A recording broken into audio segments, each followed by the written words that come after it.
ఓం శాంతి. ఇప్పుడు నా పేరు మీ అందరికీ తెలుసు. అంటే దేవరాజు, శరణం దేవరాజు అంట. అయితే నాకు చాలా పేర్ల మీద ఏంటంటే మా పిల్లలందరూ కొంచెం బుల్లి బుల్లి బుల్లి అంటారు. అని ఓం శాంతిలో వాళ్ళందరూ ఏంటంటే ఆత్మాబాయ్ ఆత్మాబాయ్ ఆత్మాబాయ్ అంటారు. బ్యాంకులో కూడా ఆత్మాబాయ్ ఆత్మాబాయ్. మనం అందరికీ ఆత్మాబాయ్ అని పేరుని ఎక్కువ స్ప్రెడ్ చేసాం. అందుకు ఎక్కువగా ఏంటంటే ఆత్మాబాయ్ అని పిలుస్తారు. అయితే పిల్లలందరూ కూడా బుల్లి అని పిలుస్తారు. ఇంకొంతమంది వరకు తెలియని ఏంటి ఓం శాంతి గారు ఓం శాంతి గారు ఓం శాంతి గారు అంటారు. సో అంటే ఒక వ్యక్తికి అయితే నిన్ను పేరుతో పిలుస్తూ ఉంటారు. దేనివల్ల అంటే అలాగా ఇప్పుడు నాకు ఏదైనా డబ్బులు బ్యాంకులో వేయాలనుకోండి, నాకు బ్యాంక్ డబ్బులు ఇచ్చింది అనుకోండి, ఏ పేరు మీద వస్తుంది? ఏదైతే ఆధార్ కార్డు మీద మనకి రికార్డ్ అయ్యి ఉందో దాని పేరు మీదే మనకు వస్తాయి. ఈ మిగతా పేర్లు అందరూ ఏంటంటే వాళ్ళ ఆ సంతృప్తి కోసం, ఆనందం కోసం పిలుచుకొని టర్నర్ అవుతుంది. సో మనకి అంత ఒరిజినాలిటీ ఏంటి? ఈ దేవరాజు అనే పేరు ఏదైతే ఉందో దాని మీద మనకు డబ్బులు రావడం కానీ, లావాదేవీలు కానీ, మరి ఫోన్ కొనుక్కోవడం ఏదైనా అదే, గ్యాస్ కానీ మొత్తం అంతే కదా.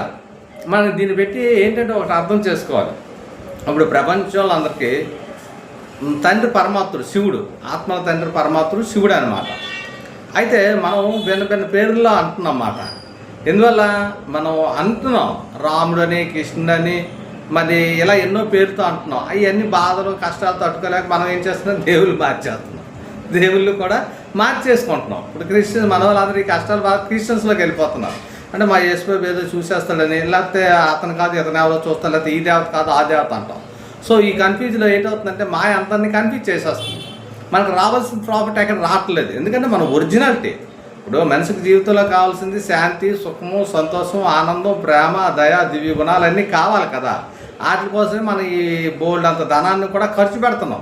దేవుడు మమ్మల్ని చల్లంగా చూస్తాడు, బాగా చూస్తాడని ఎంతో డబ్బుని ఖర్చు పెట్టి యాత్రలు అన్నీ చేస్తున్నా ఈ రోగాలు వస్తున్నాయి, బాధలు వస్తున్నాయి, కష్టాలు పెరిగిపోతున్నాయి. అంతకాంతకి ఇప్పుడేంటి, ఎప్పటి నుంచో ఈ దేవాలయాలు ఎప్పటి నుంచో ఉన్నాయి, అయినా పాపం ఎక్కువ పెరిగిపోతుంది. అన్ని రకరకాల సమస్యలు, ఇవన్నీ హింసాయుత్వం అన్నీ తయారైపోతున్నాయి. మరి భగవంతుని స్మరించినప్పుడు ఎక్కువ రావాలి కదా. నాకేంటంటే రావాల్సిన డబ్బులన్నీ నాకు రావట్లేదు. అంటే ఎలాగంటే ఆత్మ వేరు అయిపోతే వెనక్కి వెళ్ళిపోతుంది, ఓం శాంతి అంటే వెనక్కి వెళ్ళిపోతుంది, తర్వాత దేవ అంటే వెనక్కి వెళ్ళిపోతుంది, తర్వాత బుల్లి అంటే వెనక్కి వెళ్ళిపోతుంది. అంటే ఏంటి, అక్కడ ఒరిజినాలిటీ పేరు మీద అవుతుంది కదా మనం చెందుతుంది. అలాగే మనం పరమాత్మని ఒరిజినాలిటీగా న్యాచురల్గా తెలుసుకొని పరమాత్మను శుద్ధి చేయాలి. శివుడితో ఎక్కువ కనెక్షన్ పెట్టుకోవాలన్నమాట. ఇలా కనెక్షన్ పెట్టుకున్న వాళ్ళు ఏంటంటే పరమాత్మలో ఉన్న శక్తులు డెఫినెట్గా మనకే వస్తాయి. ఇప్పుడు ఎవరిది ఎక్కడికి వెళ్ళాలి, అక్కడి నుంచి పోస్ట్ వచ్చింది అనుకో, ఏ పేరు మీద ఉందో ఆ పేరు మీద కరెక్ట్గా ఇంటికి తీసుకొచ్చేస్తారు. వేరే పేరు మీద అయితే వెనక్కి వెళ్ళిపోతుంది. అందుకు ప్రతి ఆత్మ పరమాత్మని ఎక్కువ స్మృతి చేద్దాం.